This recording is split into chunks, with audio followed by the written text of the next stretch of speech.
7 tips to save money while renovating your home. While renovating your home into a better living space, it is common to make plans that are not within your budget. Often after the completion of all the renovations of your home, visitors tell you that they got one or more similar jobs done for a lower price. We've been there. And it's not the best feeling.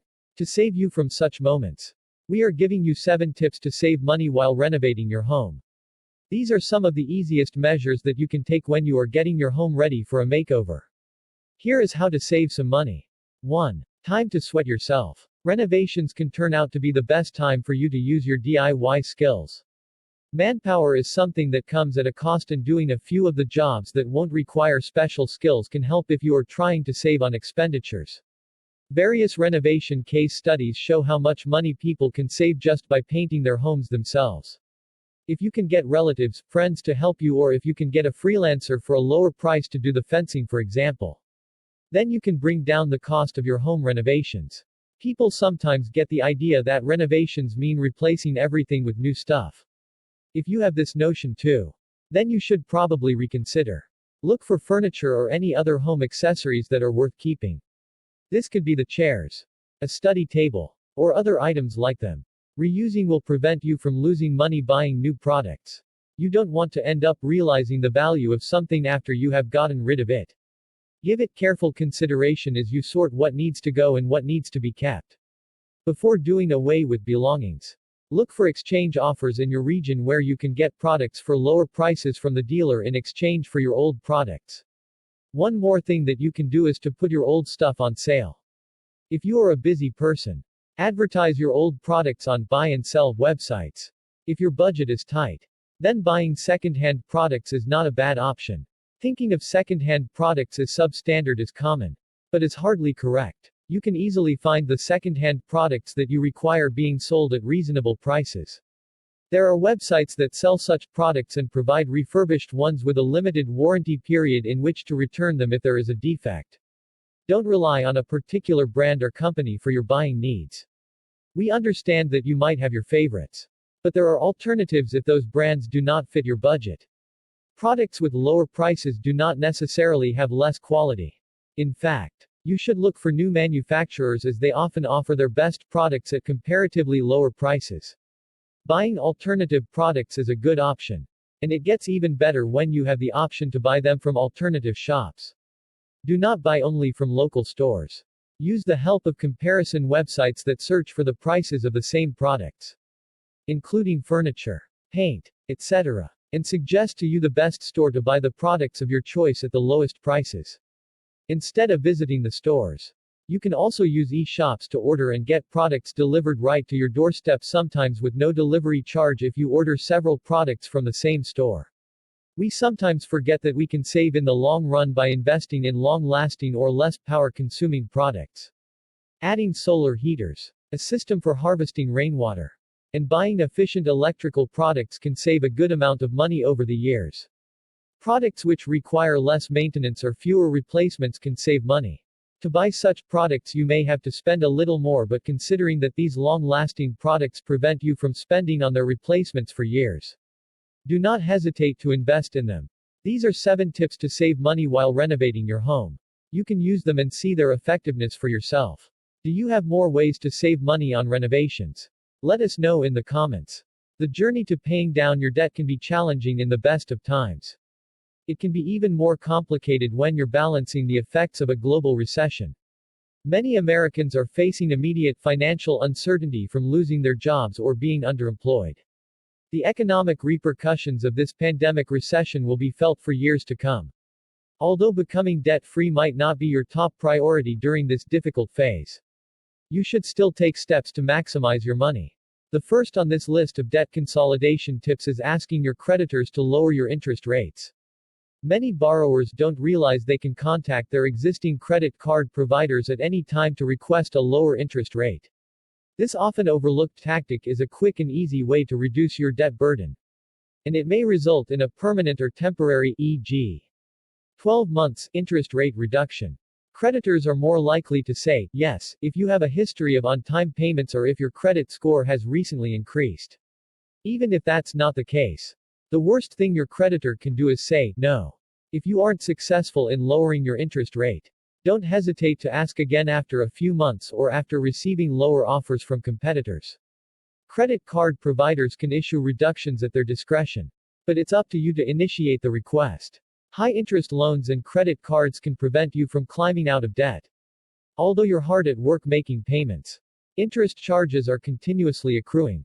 This interest can quickly eat away at your monthly payment instead of chipping away at the principal balance.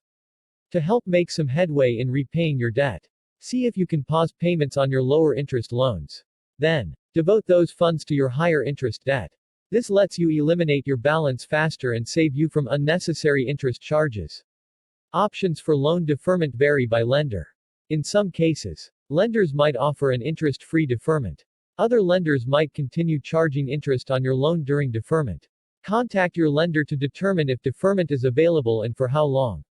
Even a pause of 2 to 3 months can help you put a noticeable dent in your high-interest debt. You can quickly reduce your overall interest by taking advantage of low or 0% APR balance transfer credit cards. By transferring your existing balance from a higher interest card, you can save money and pay down your balance quicker. A low interest rate or promotional offer, however, might come with an additional cost in the form of a balance transfer fee. For example, a creditor might offer 18 months of 0% APR when transferring a balance from another card. This perk typically comes with a 3-5% balance transfer fee that's calculated based on the transfer amount. In this scenario, you could tack on up to $300 to $500 in transfer fees if you transfer an existing $10,000 balance to a new card. You'll need to weigh your potential savings versus the transfer fee to determine if this is a good debt consolidation strategy. Additionally, your new card might have transfer limits or a short introductory period before a higher interest rate kicks in on any remaining balance. Be sure to read the fine print and stick to your repayment strategy, so it doesn't end up costing you more in the end. Whether it's your mortgage, student loans, auto, or other consumer debt, you might find a lower interest rate by refinancing your loan.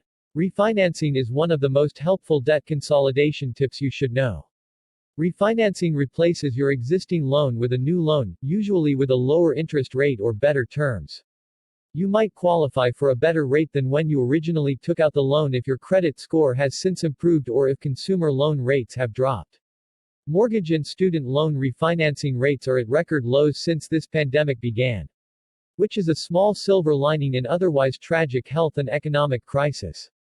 The bottom line is if you can find a lower interest rate for any of your loans, take action. Remember, there might be associated refinancing fees or closing costs depending on the type of loan and lender.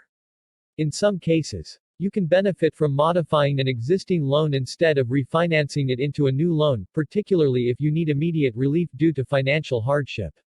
Depending on the type of loan, the refinancing process can take months, as is the case with some mortgage refinancing options. Loan modifications, however, can be processed in a short period.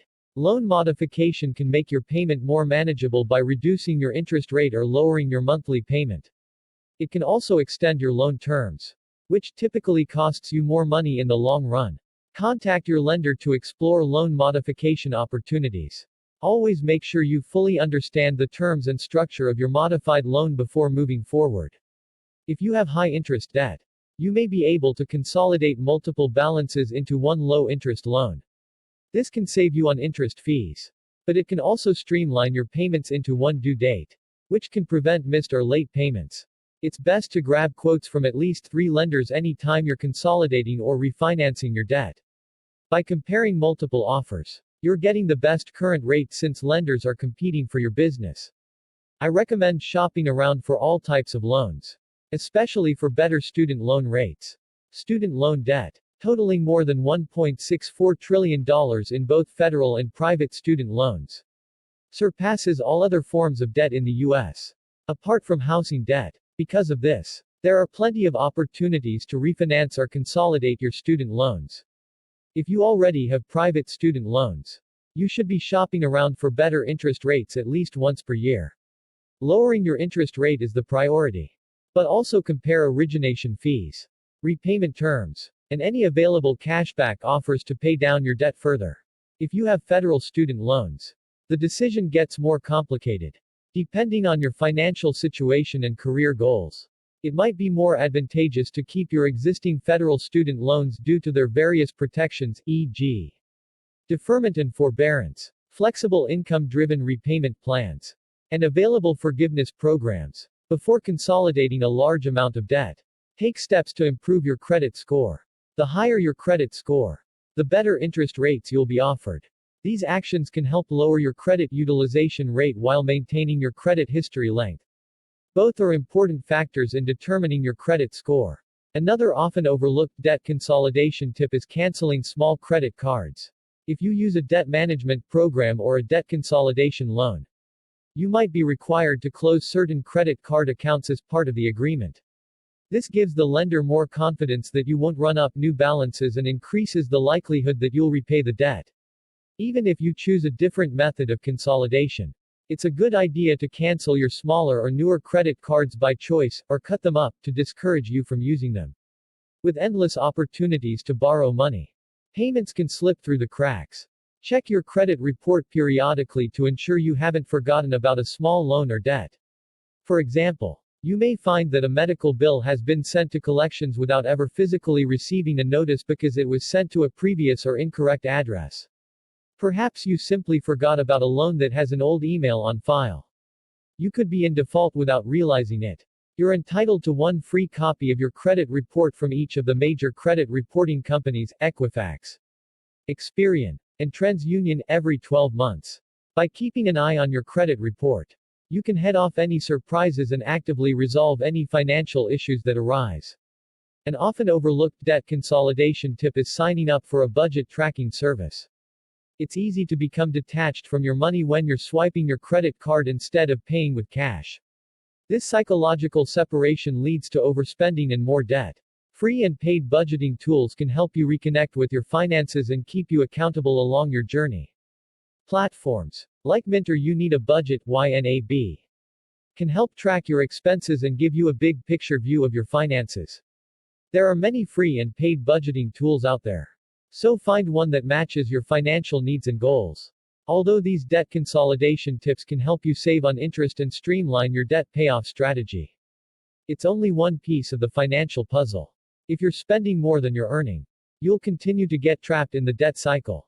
Start by setting a realistic budget, which might include significant lifestyle changes. You might need to trim down some of your expenses or find a way to bring in additional income. By relying less on credit to make ends meet, you'll reduce the likelihood of repeating the debt cycle. Text source: lifehack.org.